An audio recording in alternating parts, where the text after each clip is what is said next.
I'm Dan Boerman, a Kiwi comedian who recently moved to London to pursue stand-up comedy. And every week I'll be chatting to folks here in the Big Smoke who are getting after it themselves. This is Big Pond. It's one of the better ones. Jessie Nixon. Yeah. What is a luteal phase? Okay, number one, the way you say my name is so fun to me. Can you do it again? I want you to tell me, I want you to do me doing your name back at me.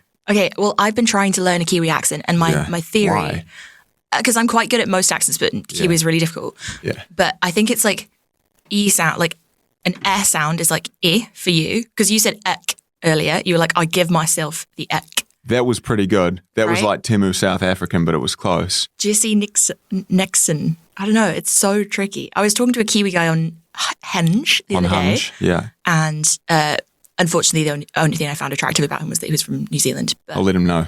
yeah, tell him. Jessie Nixon. Yeah. That'd be, It's just not even my name. That's what's so cool about it. How would you say it? You'd say it like really like breathy and hot. How would you say it? No, because you know, like some of the this isn't a bit, but some of the train lines you go on, there's something about some female British accents where it's unintentionally a little bit horny. Oh Like my God, I've been saying this for years. What about the train? Yeah, Have I okay, just stolen your bit? Is that why I No, think that? you haven't. We've never To talked about steal it a before. woman's thought. But specifically, Yeah. the way she says, Reading. Oh, yeah. That's when I'm always listening out for 100%. Reading. Yeah. Yeah, I'm minding the gap and just being edged, like when you're on The gap. Yeah, or there's the self-checkouts as well.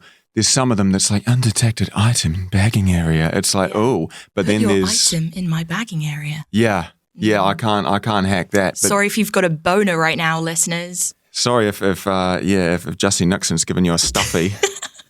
There's the Tesco's as well.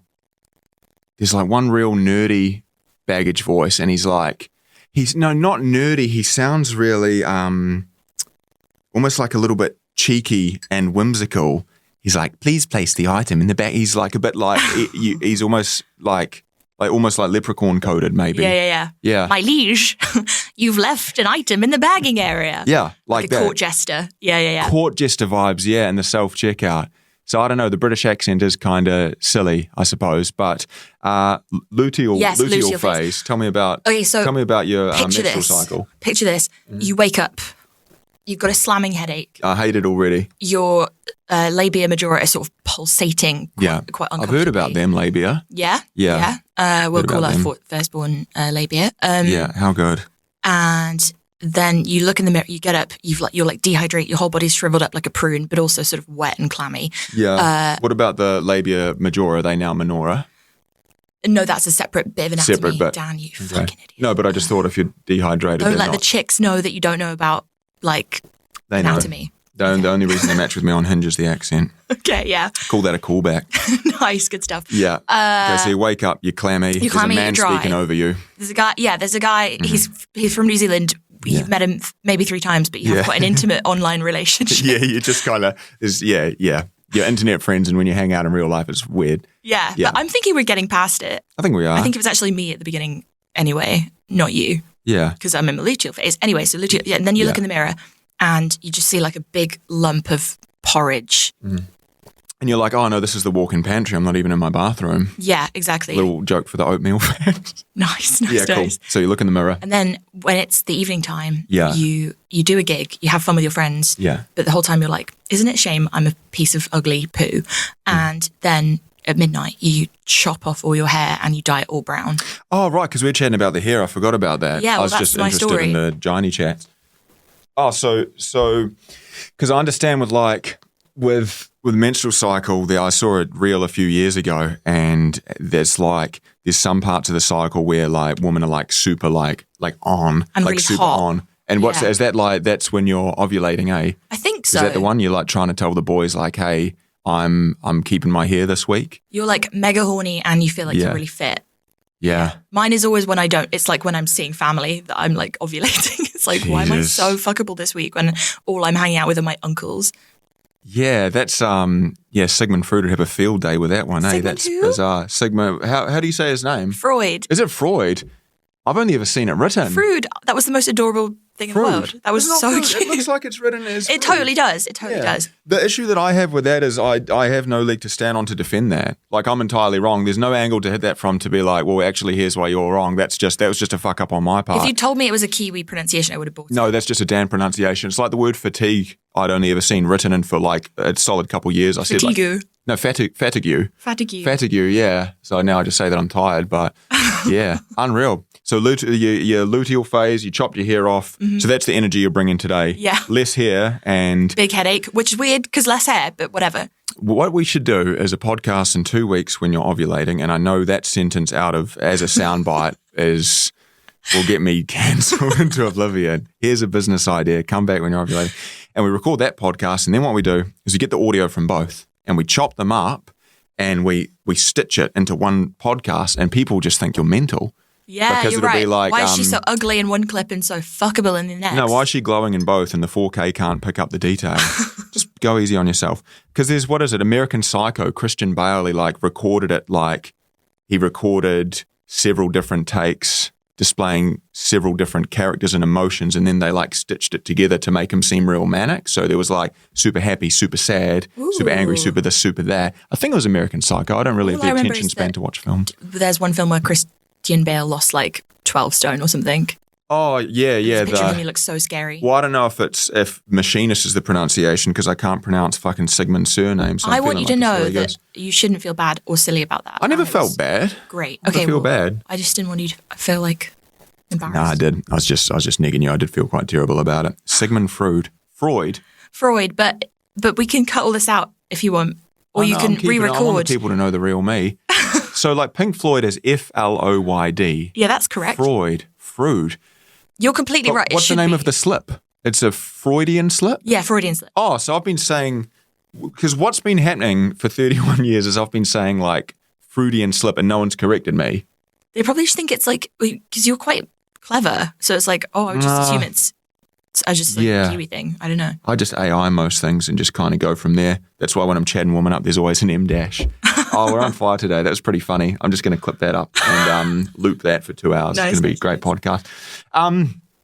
You've been doing comedy since at least 2018. Yes. Stand-up comedy since at least then. I know at least then because you were nominated for an award back in 2018. Was it So You Think You're Funny? Yeah, and I actually stunk. It was really bad. Your comedy wasn't good, or you were just comedy wasn't lutiating? Bad. Probably stunk physically. Also, I remember that I wore a skirt that was just comically short, and the stage was elevated. And so I think a lot of people. I only had 5 minutes, and I think it took about 4.5 minutes for people to be okay with the fact they could just see up into my. Goodness, they could see the majora and the minora. Yeah. Oh my goodness. Yeah, fishnet tights and a mini skirt is not how to go about winning a competition.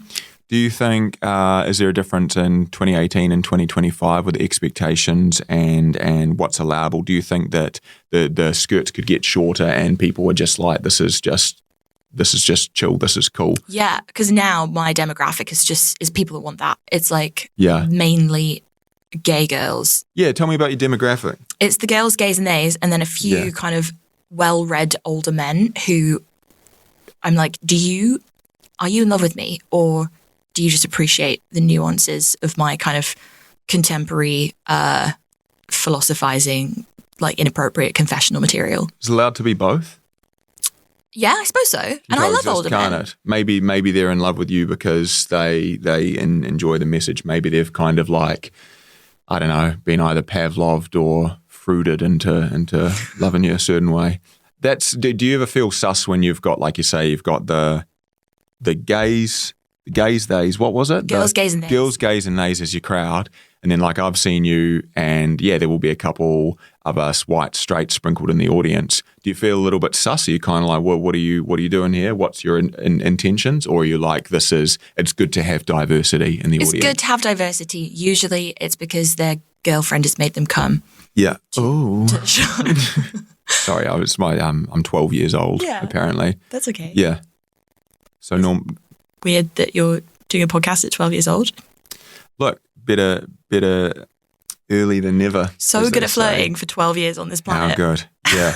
That I'm going to soundbite you saying that, and that's going to get you cancelled. Yeah. Oh, wow. Yeah, it just sounds like you're grooming a child. Yeah. You're just just like, wow, for 12 years old, so mature. So 2018, that was your first year doing comedy. Mm-hmm. Okay, and you award nom then, and you are now full-time doing comedy.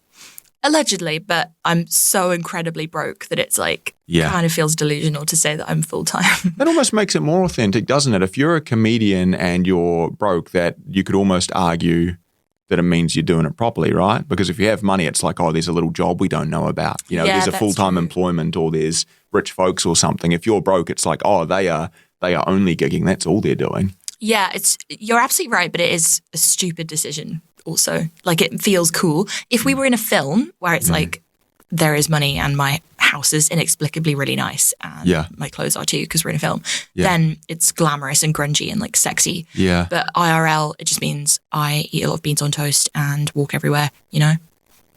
I think, I wonder, like, I mean, that's the details, and that's the behind the scenes, like, the beans on toast and bits and pieces. But I would, like, do you find when you tell people you're a full-time comic, there is still like, there is some kind of romance to that when people see that and they're like, oh shit, you are doing this full-time. This is your gig. It's like, okay, like struggling, starving artist, that almost seems part and parcel. There's a very small amount of people who are like getting six figures doing comedy, but do you not think that can kind of coexist with the fact that it is like sexy and fun and cool what you're doing? I think so. Like, I was talking to someone about this the other day. Like, I feel like I coveted when I was starting out, like... What's coveted mean? I don't read a lot of jealous books. of. Oh, okay. That's like a fucking good word, coveted. It's good, isn't it? Yeah. There's coveted, envy, and jealousy. And apparently I just learned the other day the difference between jealous and envious is that jealous is like you want to take the thing away from them, and envious is like you want to join them. But that's such a good distinction for comedians, because I used to say, oh, I'm really jealous of this person. But it's like, no, I don't want them to not have Live at the Apollo. It's just that I want it as well. So I'm envious. Yeah. That feels more aspiration than jealousy, doesn't it? Yeah, it's much more allowable to be envious than jealous, I think. Yeah, that's interesting. That comes from a place of like wanting to join them rather than, maybe jealousy is you want to have what they have instead of them having it. Yeah. How to Not Sound Like a Bitch 101 with Jessie Nixon. That's so my good. podcast. Anyway, what was I saying? Oh, yeah. So like when I was starting out, because when we started out, because we're old, you're a little older than me, but we're both still old. Like you'd watch a stand-up DVD and it'd be like, I think the first ones I had were Ed Byrne and Dara Brian, because I have like a big Irish fetish. Oh, cool. Alongside my Kiwi fetish. Fantastic. I'm learning about that right now. Nice. Anyone listening, Jealous? This is it's just the first time I've learned about it as well. So, yeah.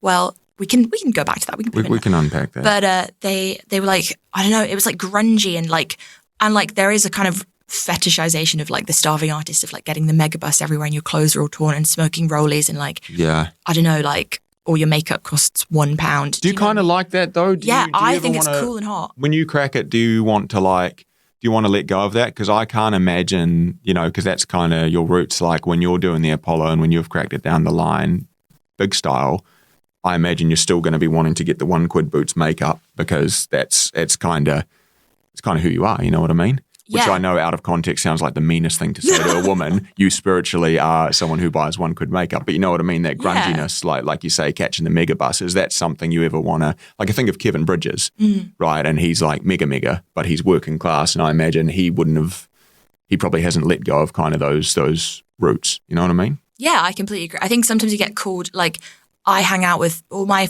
female friends are like rich and hot. And it's, if I hang out with them too much, it's like, oh fuck, I want to get acrylic nails and an Uber everywhere and drink Prosecco every time I go out. Do you know what I mean? And like live a sort of glamorous. And like it's tempting, that just comes with wealth. But I think like the older I get, the more I'm learning that I'm just like a hedge witch in my heart, and I'll never be like a Fiat 500 type of recruitment-y, like girly, you know what I mean? Do you find, like, because I've only been in London for a few weeks now, and I thought it was some fun little coincidence that most of the people here come from money or have rich parents or cracked it in some past life, and they're just wealthy people. And it genuinely took me a few weeks to realize, like, to survive in the city, like the reason that people are in London is because they have money. The people who don't have money can't afford to be in London, right? Most of the time. So when you talk about your friends being wealthy and having money, which is the definition of wealth, I just like the sound of my own voice. Do you find, like,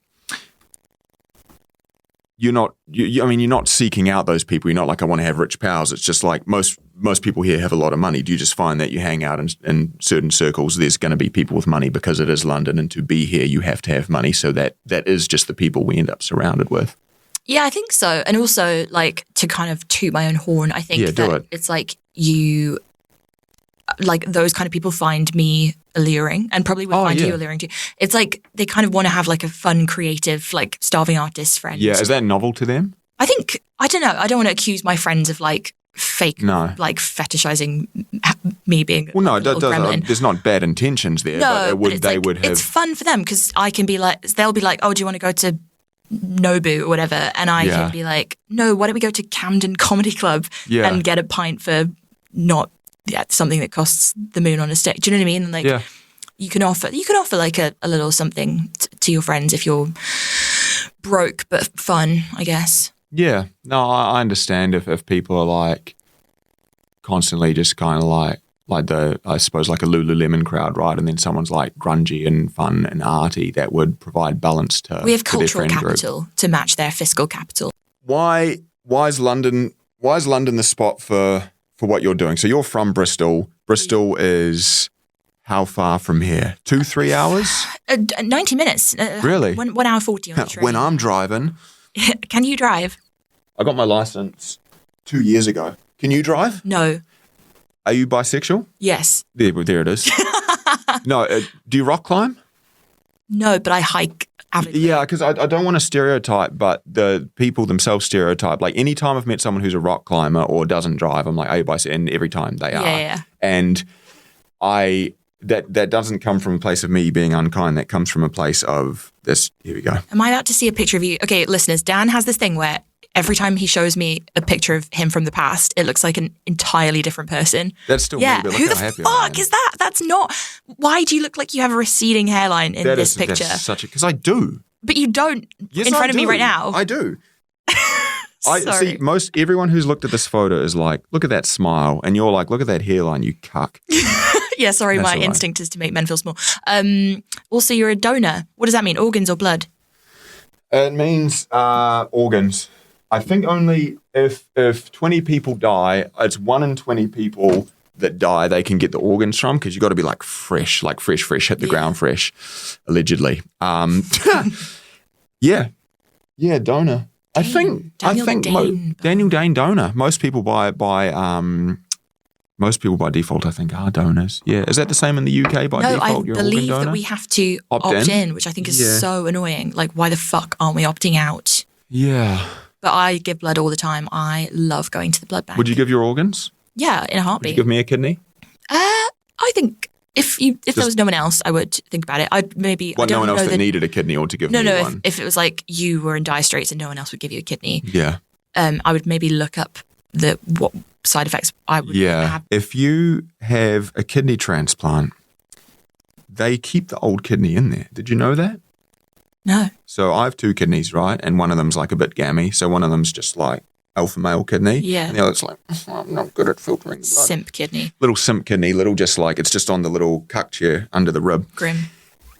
They'll get one of your kidneys, give it to me, and they'll keep the old one. So I have 2.5 kidneys. 3 kidneys. They don't get rid of the old one because the little greedy. The little one that's like, and my like hot new kidney. And you've just got one. You've just got like a. It's like a Jessica Rabbit style kidney. It's like, hey boys. And you just got like a real horny little kidney. Yeah. And I'm just constantly. The cut kidney's like, you guys have fun without me. Yeah, you're just like, your kidney comes in and just makes that one feel like small and inferior. Yeah, that's it exactly rocks up. What my kidney First thing it does after getting put in my body is just spit on the other one and just sit down. Puts a cigarette out on it. Yeah. Yes. Goes to the healthy one. Hey, big boy.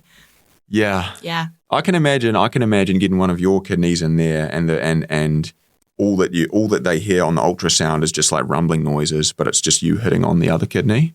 Is this just flirting? You making moves. I don't know. Yeah. I know, it's my first time speaking to a woman. So you're living in London, you're from Bristol. Why is London the spot for what you're doing? Why here and not? Why can't you get after it in Bristol? Why can't you chase your dream in Bristol, or can you? Why is London the spot? Maybe you can. If I had loads of followers, maybe I could. I do think probably having loads of followers sets you free, or having like a novel or whatever. Or like Why do you say novel in that play. voice? Do you? Is there a certain type of? If I can guess here, there's a certain type of chick that you don't like who writes books. Oh, I wish. No. Because that's the Clapham lady voice you do in your stand-up. like the one who's like, and he's got like the middle part and the Lululemons and shit. No, I think it's because I wish I had written it. Oh, right. Because I went to Edinburgh the other day. Yeah. Was thinking about the fact you used to live in Edinburgh and have been meaning to ask you more about this because I was in there post-Fringe. I had a bit of a cry when I got to the station because I was like, it was just here for the Edinburgh Fringe. But Edinburgh's so nice. And I was like, oh, to have a baby in Edinburgh and buy a house here by myself. You were ovulating. Yeah, 100,000%. Is that what was happening? Because you're like, yeah, I was there. I was looking at buying it. I was like, how much would I need to save up and how long would it take me to just buy a lovely tenement flat in Edinburgh and have a baby on my own? Maybe it was my hormones talking in retrospect. But for the listeners as well, some context, we were talking about specifically your menstrual cycle half an hour ago. And if I have forgotten to put that audio in and just have this bit in, and I'm like, oh, that's because you're ovulating. My career is important to me, so I need to give context to that. You're allowed to conjecture about whether women are ovulating. It's not a cancelable offence. It's just maybe weird. But not everything's due to ovulation though, right? Just most of it. Yeah. But you were in Edinburgh and and I was like, if I just imagine if I wrote like a best-selling novel and got loads of followers, I would not need to be in London because they would just fly me down from Edinburgh. Yeah, I hear. Yeah, so you think a couple of questions. Do you think there's merit in like social media? Do you think that because you were talking about making reels and content and stuff, do you think that to crack it creatively, so let's say if you're a painter, if you're a musician, if you're a comedian, if you're an actor, you can't not be on social media? Do you think that you have to have some presence on there? I think maybe now you do. Yeah. 2025, you think it's a necessity? Yeah. And like agents and production companies and stuff have got so complacent. And I think it's actually kind of disgusting how these bodies that were their raison d'etre was to kind of manage and facilitate artists' careers. Yeah. What was that? Raison d'etre, reason for being. Ooh. It's good, isn't it? Very good. J'aime lire parce que ça me permet de m'inventer le monde de tous les jours. Yeah. No, I do not know where the train station is. Où est le bordel parce que je suis une salope. Monogamous. Listeners, fucking check me out. Anyway, yeah, I think it's annoying how those guys are like, hey, it used to be our job to make you famous, but now you need to already be famous and then you can deign to approach us. You know? That's annoying. I was having this chat with my pal last night. Social media, Instagram, it's not just upload clips of you being funny. It's like there's a video game, we've reverse engineered the algorithm and here's the cheat codes to get out in front of people, right?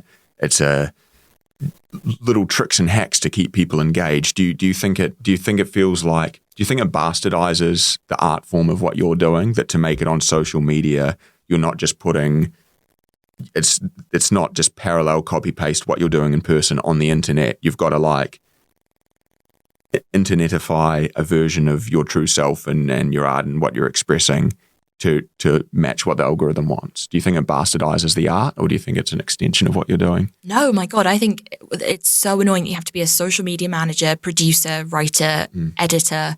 Like the requirement now, they basically are like, you've got to be an influencer before you can be a comedian, really. And that sucks. I literally hate, as you well know, to produce online content. I stink at it. I've no instinct for what is watchable and what is good. And it's just not what I signed up for at all. Would you argue that it's better to be in the position of being a really good comedian like yourself, trying to navigate and figure out social media, than being a Gen Z social media rock star, then going, fuck, how do I do this stand-up thing? I know. I think about this all the time. My instinct is to say, annoyingly, it's probably easier to start out as an influencer and become a comedian. But do you think so? That would be easier. I think it's easier, but I think the solace that I take is that you don't really have the respect of your peers. Sorry to everybody that started out as an influencer. You probably are great now. But like, I think a lot of us, and maybe it's because we're all bitter. It totally could be because we're all bitter. But like me and the guys in the green room who like can smash a gig. Yeah. Even a really tough one, and if we get heckled, we can deal with it totally fine. You know what I mean? Those instincts that take years and years to hone. You can't shortcut that, can you? No, and I think we feel, as I say, we're probably bitter, but we do feel a bit. It's a bit of a kick in the teeth when one acts like it is easy to just pick that up. oh, I'll just get famous and then I'll get really good at comedy because I need to kind of utilize all these followers I have. That's stupid and annoying. But at the same time, I think if you're like adaptable and driven enough, you should be able to work out like, oh, I'm really good at comedy, but I do need to also crack this online stuff, which is what I'm struggling with. Because it's like, come on, Jessie. It feels like I've kind of been told like, okay, you're a really good comedian. We love you, blah, blah, blah. But this is it now. Like, you're not really going to take any steps up until you get the online following, which I'm really resistant to. I tried to, you know this probably, but I went to the forest yesterday. Tried making some reels and crashed out real hard. Fucking crashed out so hard. And then I went home and I was like, I'll just edit what I got anyway. Yeah. It took me like 2 hours on the freaking TikTok app with my like meaty little thumbs trying to do it on my phone. And it took me so long. And then it got like 108 views and 7 likes. And I just deleted it. And it's like, this is not for me. Yeah, I still take the view that it's a good problem to have, to be an established comedian that's got the reps in, that can shut down hecklers, that can turn a room around, that can MC, that can be reliable. I believe that with a few 1-hour calls with a consultant or chatting to AI, you could figure out 80% of the strategy for social media, right? Uploading frequently, XYZ, doing whatever trends, whether or not we like it is almost neither here nor there. I think you couldn't do the same with stand-up comedy. You couldn't have a couple of consult calls and chat with AI and then start smashing club sets. I feel like that would always take, with rare exceptions, months to years to do. And yeah, it's like devil's advocate, being in your position, 7+ years experience, then going, oh, my fingers and the TikTok app. It's like, yeah, that sucks. It's frustrating. But what you have to fall back on is an entire career of being a full-time stand-up comic.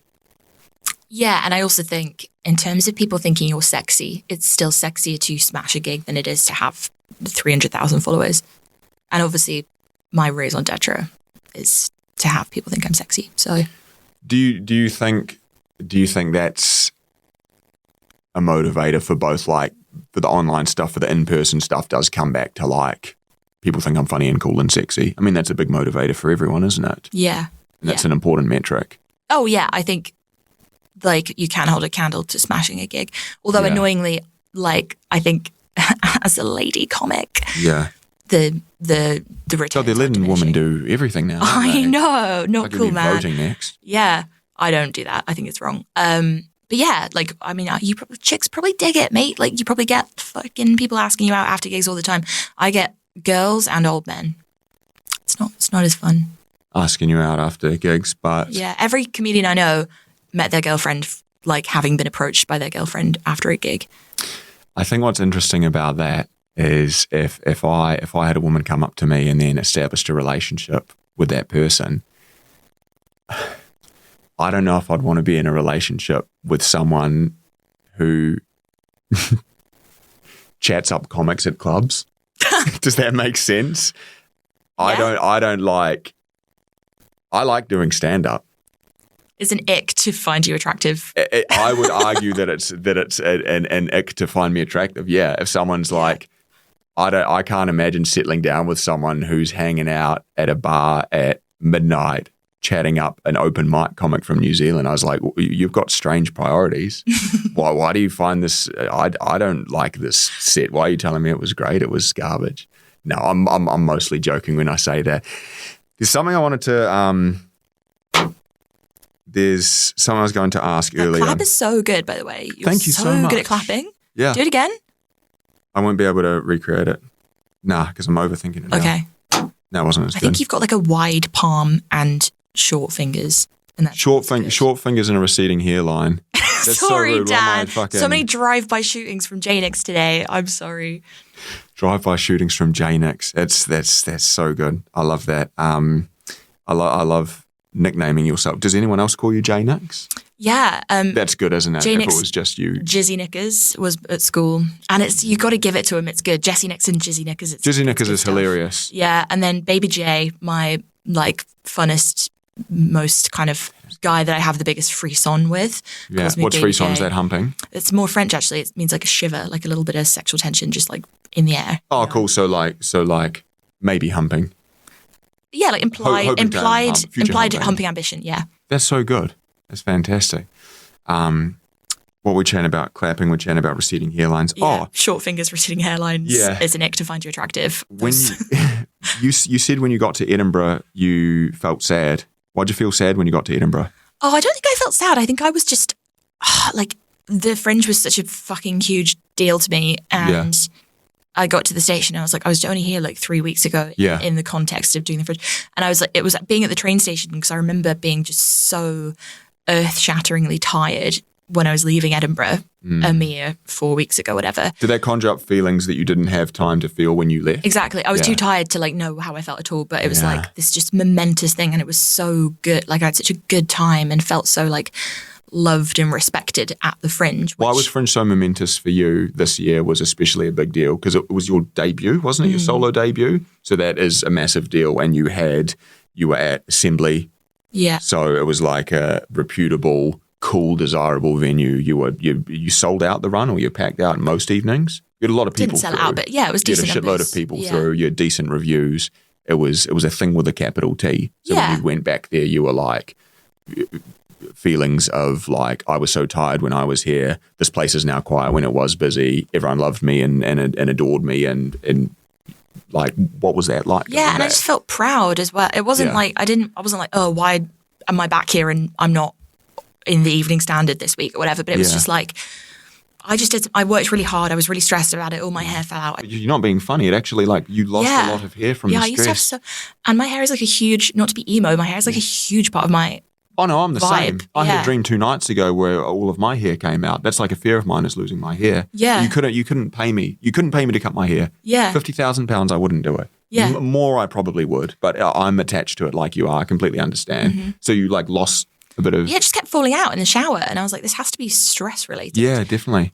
So yeah, I don't know. I felt like I gave up a lot and I actually kind of got stuff in return. Like, I bet you're the same. If something good happens, you're like, when will this be taken away from me? Okay, so it was a bit like that for you, where you were just kind of like focused on the things that... Well, I was waiting for it to be taken away from me and it wasn't. And that just like was really healing and nice. And yeah, I just felt like I felt proud of myself, of like me from 3 weeks ago for doing it, and really appreciative of everybody that helped me do it, and like just like the luck involved in it happening. Like I just was like, something really nice happened to me in this city, and now there's something nice isn't happening, but I still remember it fondly, Do you think you got lucky, or do you think that you made luck happen?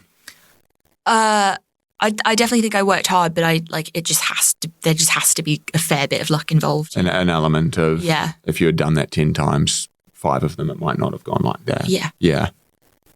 Yeah. How good. Yeah. What does London have that Bristol doesn't have for what you're doing? You're getting after it. You're doing this full time now.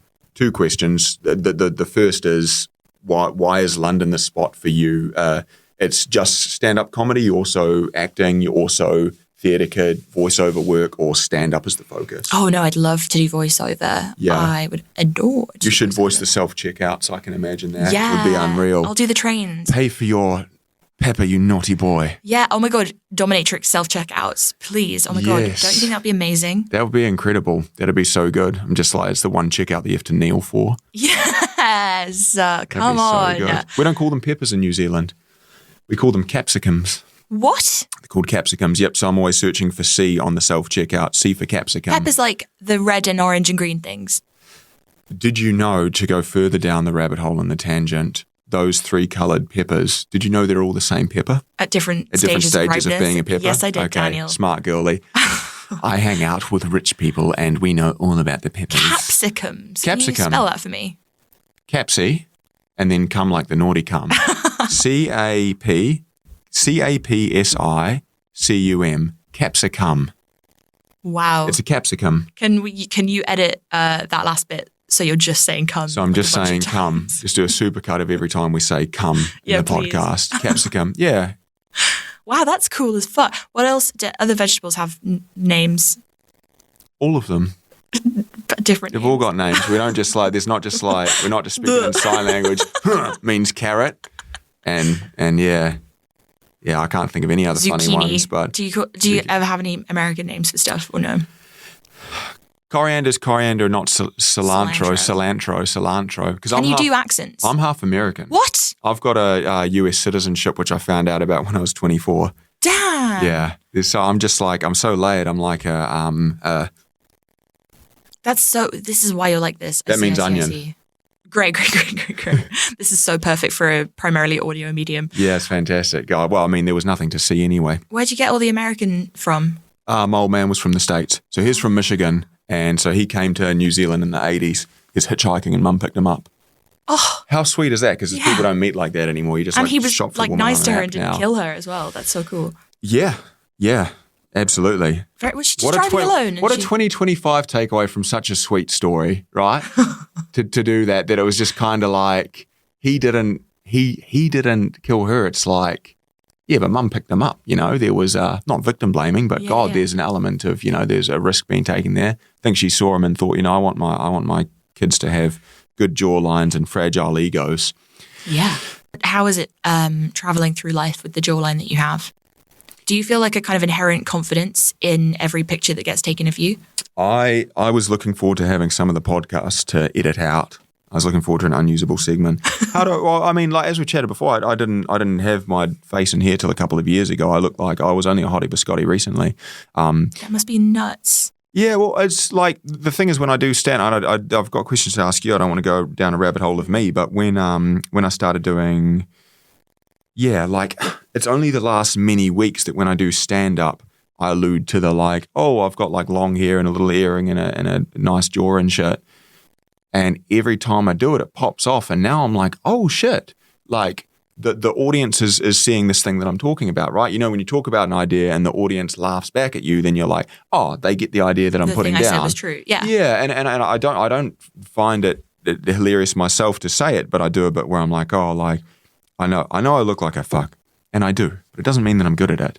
And that always pops off, and It's like every time I've said that, people laugh, and I'm like, oh my goodness, people think that I look like a shagger because I've got like the hair and I'm exotic and stuff. So yeah, I don't know. It's a weird one. I don't like. It's like Matt Rife comedy isn't really the thing I'm going for, to just be like a guy with a jaw being like doing crowd work and stuff. But it also is, I guess, entirely what I'm doing. So yeah, I don't know. You should keep this in. It's good for people to get to know you, but also I think there is like, I've spoken to lady comics about this as well, like the really sexy ones. It's like they do feel a bit of onus to like acknowledge it before they, it's like how it used to have to be that you'd have to go in and be like, hello, I'm a female comedian, but it's okay. You know what I mean? Or if someone's got like a crazy accent, they feel like they have to address it before they continue. Well, I've had to start doing that as well, right? Because I never even spoke about New Zealand till, again, the last many weeks. I don't even think about being a New Zealand comic or lean into that like Kiwiana, New Zealand culture stuff.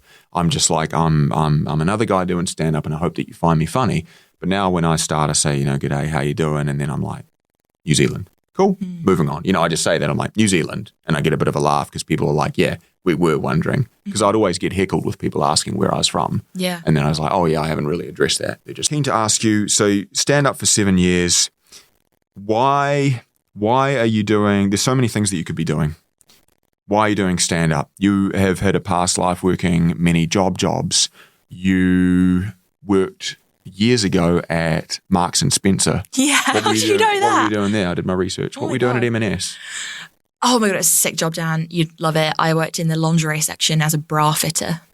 That's fun. Just jugs all day. But you could do that though. Like you could do that, and I could work as a barber, which I was doing for at the same time that you were doing lingerie. Yeah. Like, why aren't you just doing that? Why is it comedy? Why didn't I get you to cut my hair? Do you cut women's hair or no? I cut short hair. I cut everyone's hair, but I just cut it short. I would, if you want a skin fade, I could do that, but it would, you'd just be like Ellen DeGeneres if she fucking skateboarded. God, I have such a flat head. Please don't ever give me a skin fade. But I do, I really want to have a day job. I think even if I was really raking it in from stand-up, I'd want to have a day job because I think people that don't go a bit mad and they like cease to have any contact with the real world. So I want to get, like, did I tell you I was going to be a cheesemonger and then I had to not? What's a cheesemonger? Do you like hunting cheese? I sell cheese. You sell cheese. And you it's not a procurement job, it's a production job. Yeah, it's a purveying job.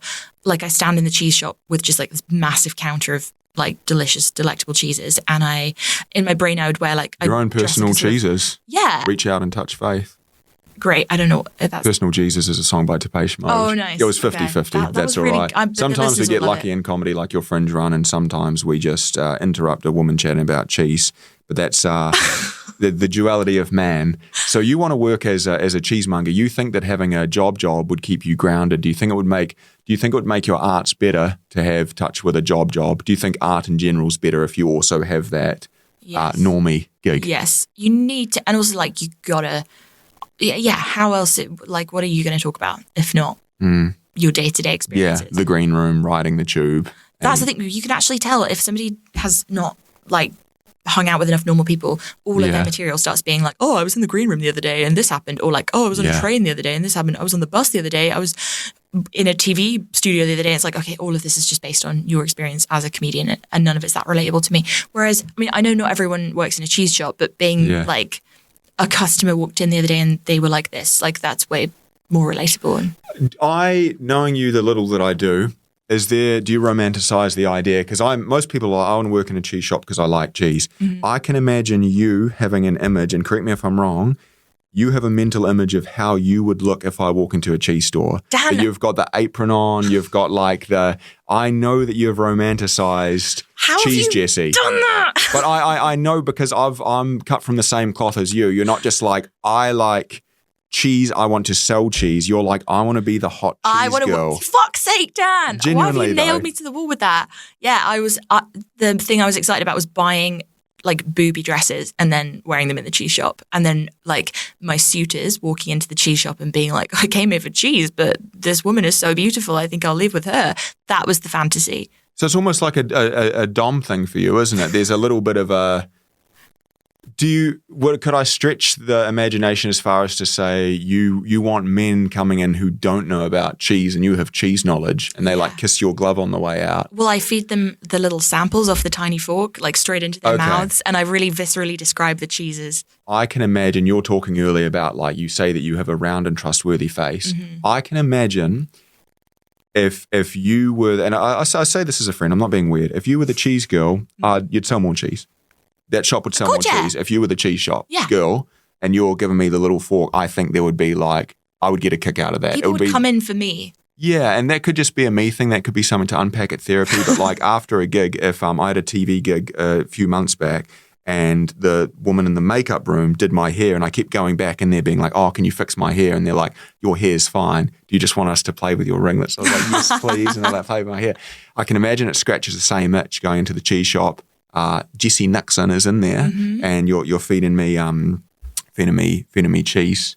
Yeah, it's so fun for everybody. It's just a vehicle for flirting with the cheese as like a barrier to stop us just like going at it on the counter. And when I say us, I mean everyone that comes into the shop. When has a wheel of camembert ever stopped you from getting your rocks off? That is my question. I could be like Sydney Sweeney and sell cheese with holes in for your willy. Like, you know how she sold that soap with a hole? No, I didn't know that. Oh, it really gave me the ick for Sydney Sweeney. She started. Is she the one that everyone says is like the jeans Nazi? Is that her? Yes, that's the one. Okay, I have no context for any of that. I'm really out of touch with that whole ecosystem. He respects women too much to know who they are. Yeah, I'm sorry. The only two letters I care about is L and I. That's what I am, an ally. I'm editing that out. Sydney Sweeney had a block of soap with a hole for your pee-pee. Yes. And you could put that. But I would do that with cheese, which would make it somehow classier. Cheese fleshlight. Imagine the confidence to think you invented Swiss cheese. You're like, I'm going to invent a cheese with holes in it. It's like, I'm pretty sure that like dudes during the lockdown figured that one out pretty early on. How not girthy would your member have to be to fit into a Swiss cheese hole? I would counter that by saying, why does it matter? Touché. I just want to sit in that feeling. Got you doing the clap. When will you know that you've cracked it? What does that look like? When's the moment? Oh, good question. I think my like metrics for what cracking it is move constantly. Mm-hmm. Do they move to be greater and greater? No. I think I have more of a focus on just feeling happy now. It used to be like, you will only be happy when you're famous and like you're like Catherine Ryan level success. But now the focus is happiness itself. It's like, I don't know if that would make me happy actually. I think I like right at the beginning of the podcast, I was like, I have this like unshakable head twitch energy where I just want to like be outside, literally be in the forest. I want to be like camping with my friends, doing wholesome little activities, working in a fucking cheese shop, reading books, like doing all this nice stuff that money can't buy. And so it's like, maybe you don't need to be like ultra wealthy, ultra successful, traveling to Dubai to do gigs for oligarchs. Like you can just be decently good at it, have kind of industry respect on your name. You don't need to be raking it in. You just need to be kind of vaguely comfortable. Like if it was like you can work in a cutesy little shop 3 days a week, everybody thinks you're sick at comedy and you don't have to worry about money, that's perfect for me. Also, I don't think it's attractive to be like solely focused on one singular ambition. And it's also not attractive to live with just that one ambition. Like once you've got, like if I'm looking at me as a dating prospect, I don't want it to just be like, well, I reckon you'd be behind a paywall. Thanks. You'd be one of those ones where it's like, oh, we've figured out your type. You're into cheese girls with freckles. You got to pay for this.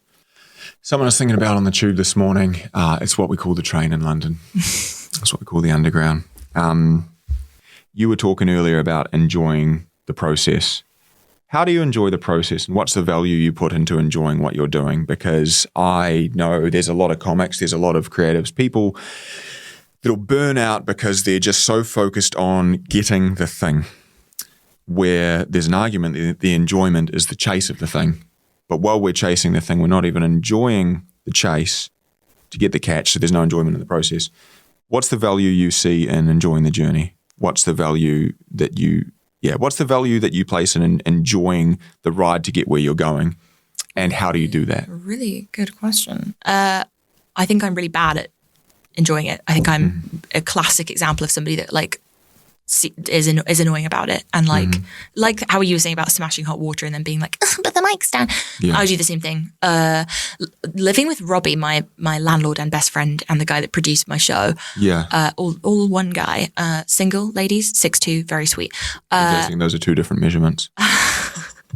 And 6 foot tall. Penis joke. 2 inches wide. Oh my plot goodness. twist. Who knows way around a Swiss cheese. Boy. Anyway, so he is great to live with because he's like a normal guy and he has a kind of vague understanding of the mechanics of comedy. And I'll be like, Samsung TV has filmed my special, but I don't like this 1 5-minute segment where the lighting is weird or whatever. And he's like, shut the fuck up. Samsung paid you to film your special. Yeah, you got money for that. Yeah. They paid you. Oh, wow.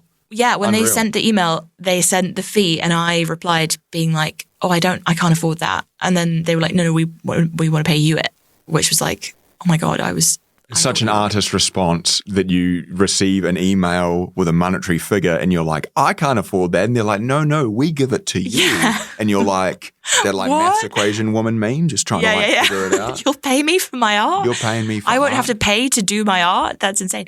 But yeah, he's really good at just like radical reality check of like, shut the fuck up, stop being a bitch about it. That's good. It's good to have people like that. Do you think that it can't just like, for me, I try and kind of self-soothe and think, right, enjoy the process. What you're doing, the progress you've made is good. It's enough. Keep going. You agree that there's value in having external people, having people in your life to balance that out. 100%. And then the other thing I do to enjoy it is, again, I'm just going to sound like a little hippie, but like the freedom that I'm having at the moment. Like, yes, I was just been saying I want a job and I'm broke and all this stuff, but like, also, a big reason that I want to be a comedian is that you're like not stuck in an office, and when it's sunny, you can go outside and lie on the grass.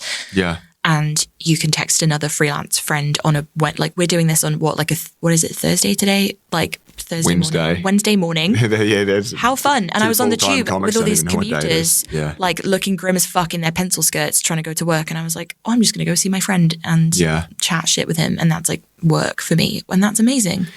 You think there's value in going, hang on, what I'm doing is fucking cool and getting after it is really exciting and I should be really happy. Do you find yourself needing to ground yourself and be like, this is cool? Or do you already seem pretty content that what you do is... No, I definitely need to ground myself. And like while we've been talking about this, I'm thinking about my current like ambition of getting a cushy 3-day-a-week day job to like cushion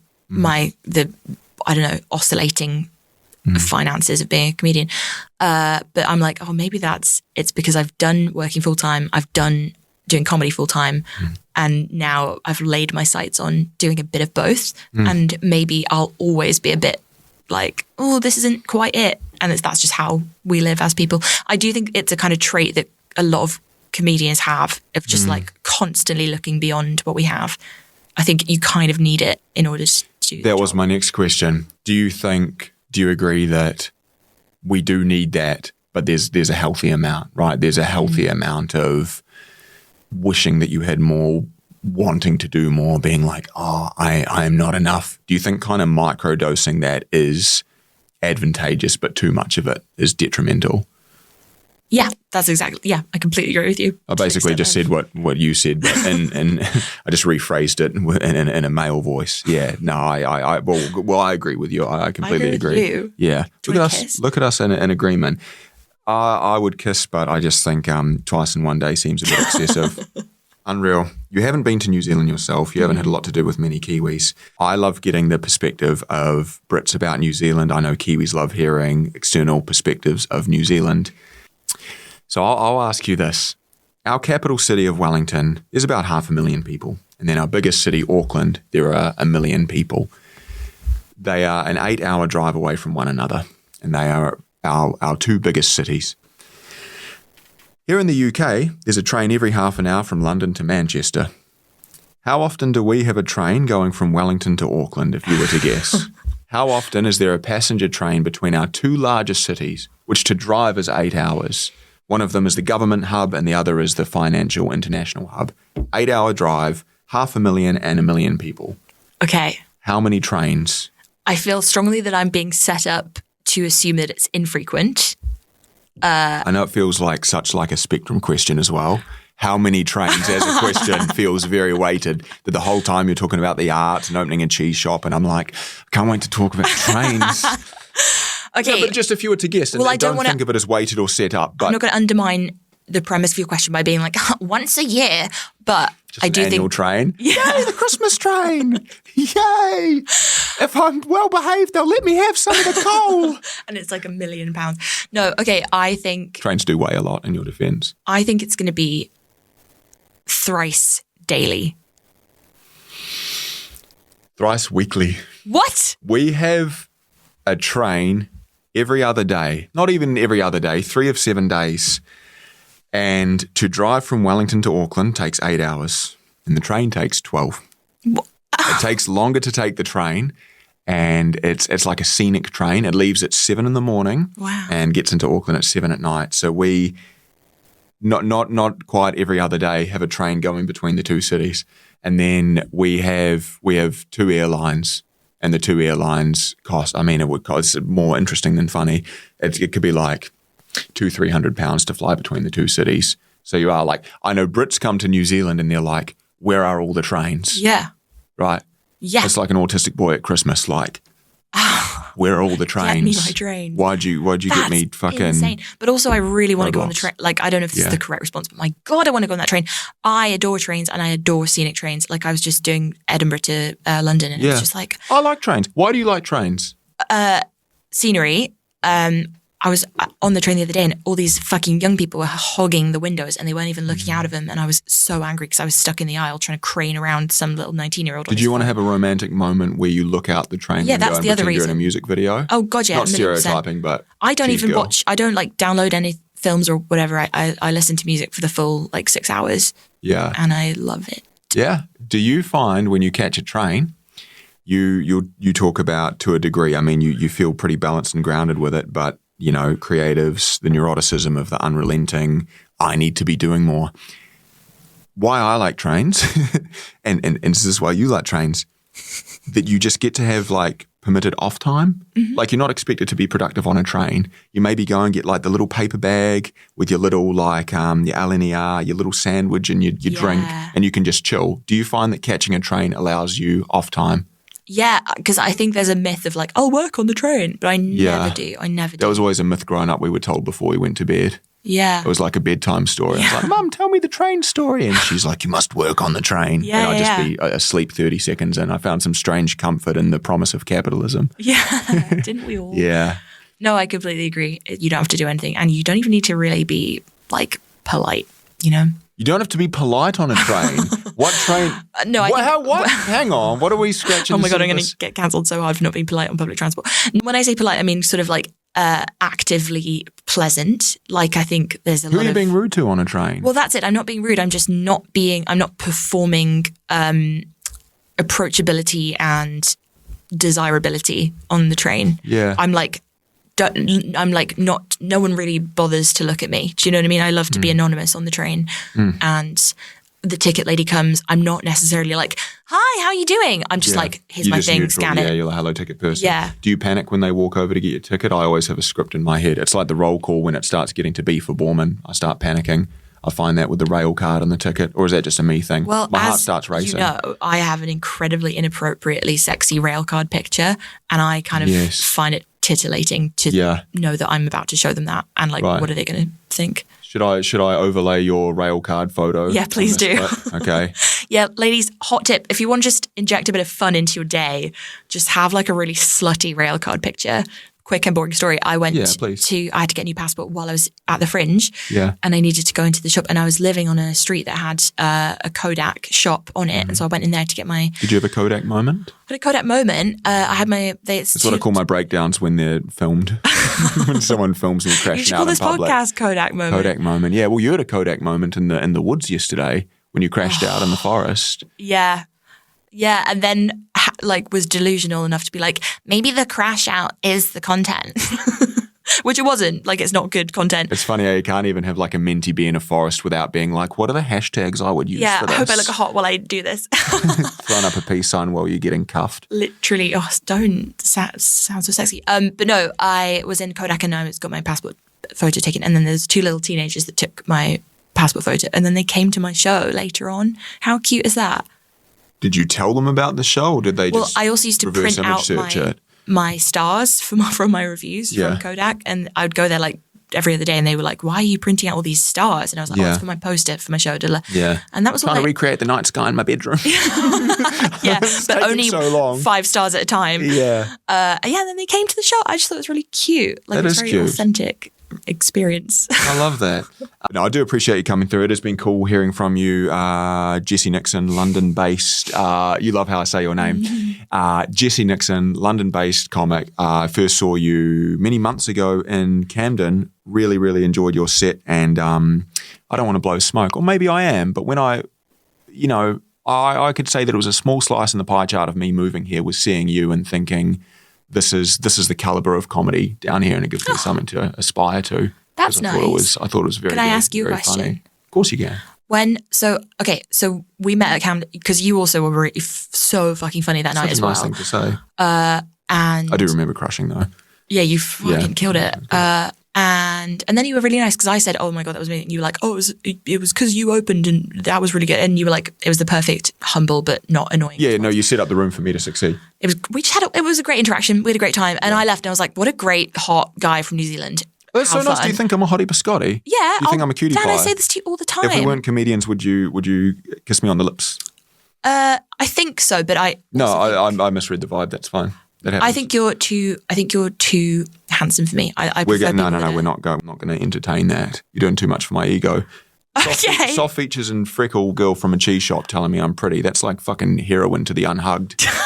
Great. Okay. Have you befriended other comedians? Because I think it's very brave. Mm-hmm. We were both very brave with each other, where we were like, should we just become friends even though we are innovators being artists, if you think about it. We are. But I think it is brave because also comedians are so gregarious. It's like, gregarious means friendly. You could tell that I didn't know what that word meant. Yeah. I'm glad you picked up on that because you could see me just looking through you, just being like, I didn't stay in school. I'm glad. Please spell out the G word. Is that French?